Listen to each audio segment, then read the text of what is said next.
क्या इंडिया पाकिस्तान पर हमला करने जा रहा है? यह सवाल आज सिर्फ अब पाकिस्तान नहीं बल्कि पूरी दुनिया पूछ रही है। 10 मई को जब अमेरिका के सदर ने एक ट्वीट किया तो पूरा इलाका हिलकर रह गया। उस ट्वीट में ट्रंप ने साफ लफ्जों में कहा, अगर पाकिस्तान और इंडिया फौरन सीज फायर पर राजी नहीं होते तो अमेरिका दोनों मुल्कों के साथ तमाम ट्रेड रिलेशंस बंद कर देगा। यह धमकी नहीं थी बल्कि एक अल्टीमेटम था और नतीजा यह हुआ कि चंद घंटों में ही पाकिस्तान और इंडिया सीज फायर पर हामी वॉज भरने पर मजबूर हो गए। इस सीज फायर को 17 मई तक बरकरार रखना तय पाया गया और कुछ हद तक दोनों तरफ से अमन नजर भी आया।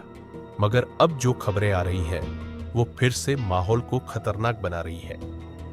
इंडियन मीडिया और खासतौर पर उनकी डिफेंस सोर्सेस के हवाले से ये रिपोर्ट की जा रही है कि इंडिया अब दोबारा पाकिस्तान पर हमला करने का इरादा रखता है। उनके प्लान के मुताबिक इंडिया ने पाकिस्तान के 12 टारगेट्स को लॉक कर लिया है, यानी उनके फाइटर जेट्स उन 12 टारगेट्स को लॉक कर लिया है, यानी उनके फाइटर जेट्स उन 12 मकामात को कभी भी निशाना बना सकते हैं। इन 12 मकामात में सबसे ज्यादा सेंसिटिव 2 टारगेट्स हैं, रावलपिंडी में GHQ और इस्लामाबाद में PM हाउस। जी हां, इंडिया का दावा है कि अगर हमला हुआ तो वो पाकिस्तान की सियासी और मिलिट्री क़यादत को सीधा निशाना बनाएगा। इंडियन एयर डिफेंस के DG ने भी मीडिया से बात करते हुए कहा, इंडिया पाकिस्तान को मुंह तोड़ जवाब देगा। हम तैयार हैं और इस बार हमला बहुत बड़ा होगा। उनका यह भी कहना है कि GHQ और PM हाउस को सीधा टारगेट किया जा सकता है। अब सवाल यह उठता है, क्या इंडिया वाकई हमला करने जा रहा है? अगर हां, तो फिर ट्रंप का वो ट्वीट किस लिए था जिसने दोनों मुल्कों के दरमियान सीज फायर करवाया था? क्या अमेरिका अब अपने अल्फाज से फिर जाएगा या फिर इंडिया को उसकी जिद की सजा देगा? क्योंकि पर इंडिया पहले ही कह चुका है कि अब वो अमेरिका की बात नहीं मानेगा। उनकी हुकूमत खुलेआम कह रही है कि अब फैसले दिल्ली में होंगे, वॉशिंगटन में नहीं। तो क्या अमेरिका अब इंडिया से तमाम ट्रेड रिलेशन बंद करेगा? ये एक ऐसा सवाल है जिसका जवाब पूरे वक्त की सियासत पर असर डाल सकता है। इंडियन अवाम इस वक्त शदीद गुस्से में है। वो अपने वजीर आजम मोदी से राफेल जेट्स के गिरने का हिसाब मांग रही है। सोशल मीडिया पर हर तरफ एक ही सवाल गूंज रहा है, अरबों डॉलर के राफेल किस काम के थे? और मोदी की तरफ से कोई जवाब नहीं आ रहा। ये खामोशी अब सियासी तबाही बन चुकी है।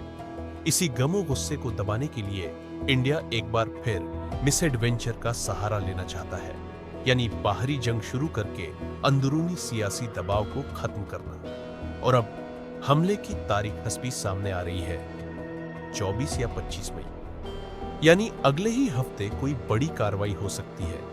मगर यहां एक बात बहुत वाज़ेह है, पाकिस्तान भी अब पुराना पाकिस्तान नहीं।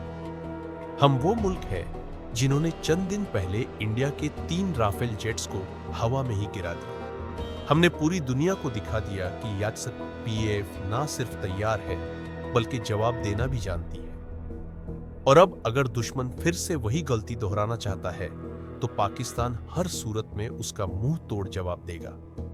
हम अमन चाहते हैं, इसलिए हमने 10 मई को सीज फायर को स्वीकार किया। हमने यौम तशक्कुर भी मनाया। हमने दुनिया भर को दिखाया कि पाकिस्तान जंग नहीं, अमन का पैरोकार है। मगर अगर दुश्मन हमारी खामोशी को कमजोरी समझे तो ये उसकी सबसे बड़ी भूल होगी।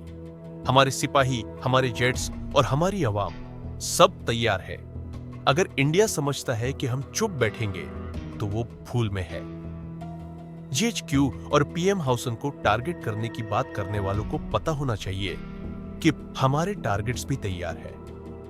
और याद रखो, जब पाकिस्तान जवाब देता है तो वो सिर्फ जवाब नहीं होता, वो इतिहास बनता है।